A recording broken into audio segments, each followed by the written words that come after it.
Hi, it's Paul here from Body Logic Health. Look, I'm just going to do a video today. I'm actually going to create two. We're going to look at our hip movements, so continuing on with that hip series that we're doing. We're going to look at hip hinge and we're going to look at hip extension. And really the idea is to try and understand why one might be more important to us to train than the other.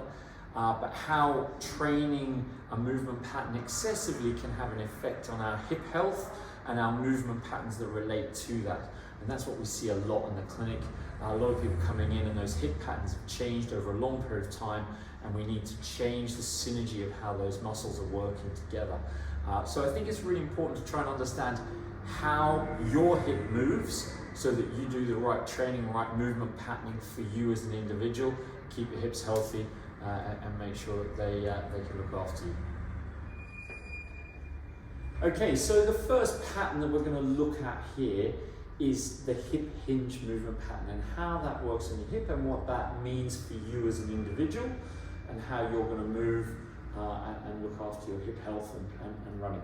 Now, what I'd like you to do first is actually to have a look at your movement. So if you can get yourself in front of a mirror, I want you to just simply, sideways, just see if you can bend and keep your back straight. Can you move in a hip hinge movement pattern?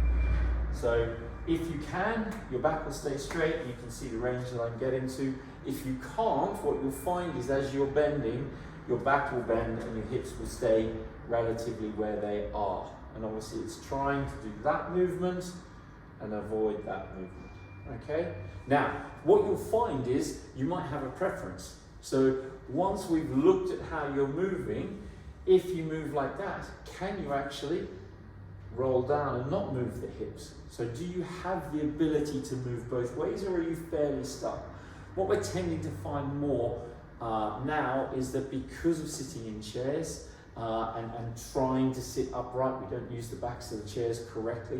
We sit upright, we keep our hip flexors on, and so we're using them a lot. Our back muscles are working hard to keep our back straight. Everybody sort of sits up from their low back and their hip flexors. And so we create a movement pattern that becomes the only way to move.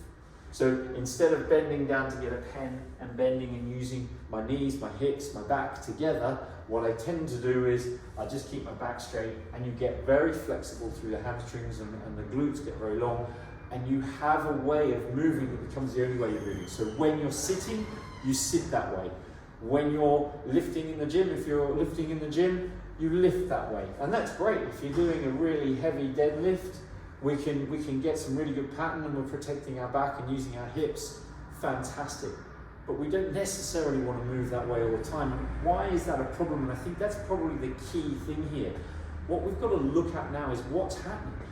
If we are hip hinging as our only form of exercise, so our patterning is this, be it kettlebell deadlift, any other form of deadlift, if that is a big part of our movement pattern, it's going to affect how we move, and we're putting a lot of stress onto the hip joint repetitively because that's the joint that is taking all of the load of the work that we're doing.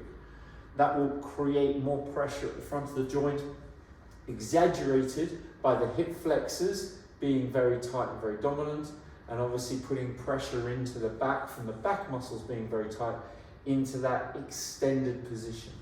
So what I'm trying to sort of get you to understand here is that what we've got is, if this is the only way you can move, and it's how you pick a pen up off the floor, and it's how you work when you're in the gym, eventually you're going to be putting stress on your hip that will create problems.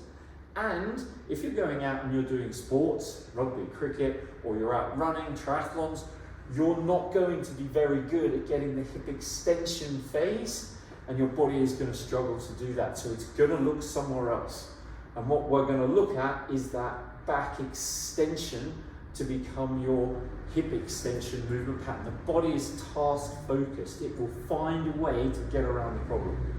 So, in summary, have a look in the mirror. Can you move that way? But equally, can you bend this way? If you can't, you're hip hinging. If you are hip hinging a lot and you can't get out of that pattern, we really need to look at trying to get other muscles working to help create better hip health for you and better movement patterns for any sport or activity that you're doing, from walking to running to rugby to football. So we're going to have a look over the next couple of weeks at some of those exercises and what we might do, but I want you to really have a look and see how you move as an individual first.